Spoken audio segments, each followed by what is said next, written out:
Olá, caros alunos. Então, nós entramos agora nessa parte que seria o livro da Glória, de acordo com o Evangelho de São João. E esse livro da Glória, ele tem algumas características para nós que são muito interessantes. Primeiramente, se a gente for observar, enquanto que nos sinóticos o relato da última ceia, ele está ali descrito em alguns versículos, São João, ele coloca o relato da última ceia descrito do capítulo 13 ao capítulo 17. Então, são 5 capítulos dedicados à última ceia. Por quê? Porque São João ele não vai falar apenas do que aconteceu, no sentido concreto, assim, de ações, na última ceia. Mas São João ele vai retomar discursos que Jesus ele fez em relação àquele momento de intimidade. O centro aqui de São João é falar da Eucaristia, da última ceia, mas dentro do contexto de serviço. Então, logo o livro da Glória começa, tendo amado os seus que estavam no mundo, amou-os até o fim. Então, tudo que Jesus ele vai fazer tem uma dinâmica do ágape, essa expressão que ela se destaca no Evangelho de São João.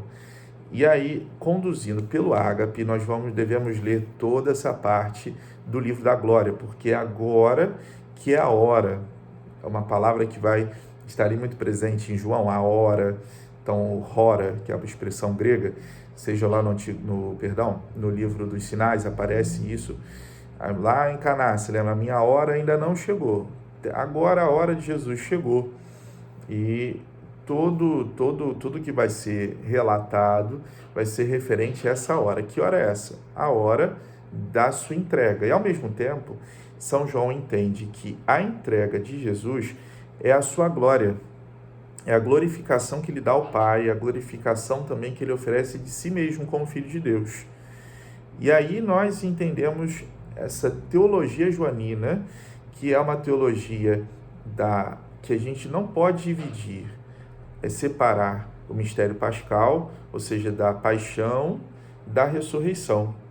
Ele destaca, coloca isso muito amarrado, porque é a forma que o Verbo vai ter de dar glória ao Pai. É a forma que o Verbo vai ter de, inclusive, o seu nome ser glorificado por causa daquilo que ele vai fazer, por amor. Então, os discursos eles vão ser feitos ali para preparar os apóstolos, os discípulos, de como eles devem se comportar. É interessante a gente observar isso, porque o Evangelho de São João é num contexto já de perseguições e coisas que os primeiros cristãos estavam vivendo. É importante a gente dar uma atenção a isso. Depois, uma coisa que vale a pena a gente observar seja essa relação ali que Jesus ele vai destacar sobre a ação do Paráclito, a ação do Espírito Santo. Então, o que mais vai falar sobre as pessoas da Santíssima Trindade, qual dos evangelistas? É São João. Vai falar da missão do Filho, da missão do Pai, da missão do Espírito, do Paráclito e tudo mais. Nesse momento também se destaca muito o vocábulo do crinem, que é o verbo julgar. Por quê? Porque Jesus ele estará ali para estabelecer um juízo. Você vai estar ali para ser julgado. Mas quem o julga, na verdade, digamos, é o Pai. E aí, perante o Pai, o alimento dele foi fazer a vontade do Pai. Ele vai dizer isso ao longo desse discurso. Então, esse juízo que ele vai receber, na verdade, vai ser um juízo contra a verdade. O aletheia, que é um outro vocábulo muito presente em São João. Por quê? Porque ele veio dar testemunho da verdade. Por isso ele diz que ele é o caminho, ele é a verdade, e ao mesmo tempo ele é a vida, ele é o Zoé. Então, os discursos de despedida vão ficar em torno a isso. O sofrimento dos apóstolos, dos discípulos. Imaginemos porque vai ter alguma influência sobre, depois, os apóstolos que ficam aguardando, os discípulos que ficam aguardando o retorno do Senhor. Então, como que eles se comportavam? Como que eles faziam? O que eles faziam? Então, vai ser uma forma de Jesus também prepará-los sobre isso. E aí nós entramos depois no grande relato da paixão do Senhor. E a gente coloca aqui o Dólio, a narração dos encontros pascais. O relato da paixão do Senhor ele vai ser muito diferente em relação aos sinóticos. Por quê? Porque ali coloca realmente essa questão do juízo, Jesus vai para um lugar, vai para outro, a questão do sacerdote ali presente, sumo sacerdote, de Pilatos, o diálogo com Pilatos. Então é uma narrativa profunda. Aparece ali a presença de Maria, que vai estar de pé junto à cruz, a questão de João, o discípulo amado. Então aqui é a figura do fiel discípulo que está ali junto de Jesus, as mulheres que estarão ali, Maria Madalena.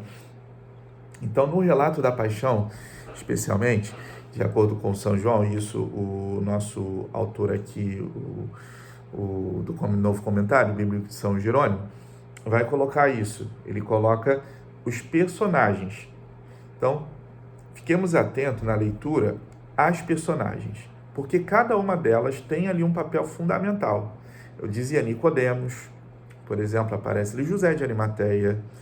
Então, é o relato da paixão que vai destacar mais a presença de pessoas, seja as pessoas que estavam ali para julgar a Cristo, no sentido por colocá-lo na cruz propriamente, os judeus, seja por uma questão Pilatos, seja por uma questão daqueles que eram figuras figuras discipulares, figuras daqueles que deveriam se tornar seguidores de Cristo, que não deveriam desistir diante das perseguições, desanimar na sua fé, que ali deveriam professar a sua fé, cada um a seu modo. Maria Madalena, a Virgem Maria, Nossa Senhora, São João, discípulo amado, José de Arimateia, e cada um ali vai ter, as mulheres de Jerusalém, cada um ali vai ter o seu papel. Então a gente fica atento sobre isso, porque o relato da paixão e aí depois a ressurreição vai ser propriamente um grande destaque dado aqui por São João, ok? E o Dolly, ele coloca o epílogo. Vocês vão encontrar em geral o epílogo separado da narrativa do livro da Glória, conforme a gente diz, né? Prólogo, livro dos sinais, livro da Glória e epílogo, que é a conclusão. O epílogo também é um acréscimo posterior, assim, da própria comunidade joanina, não é um acréscimo do próprio apóstolo, de a pena, a mão ali dele, mas a gente vê alguns destaques que são interessantes, e isso vai aparecer no livro aqui no comentário, né? Porque aparece ali algumas coisas que são interessantes. Primeiramente, essa questão da figura de Pedro e da figura de João, porque Pedro é esse que vai ali como a igreja para confirmar a sua fé. Ele representa a igreja, mas ele não confirma só a sua fé, mas ele confirma o amor, ou seja, ele confirma a sua entrega a Deus. E ele é a figura de todos nós, ele representa ali todos nós. E ao mesmo tempo o discípulo amado, porque ele aparece aqui e alguns até vão pensar pela forma que ele vai morrer, mas mais do que isso, seria a gente entrar nesse mistério da igreja.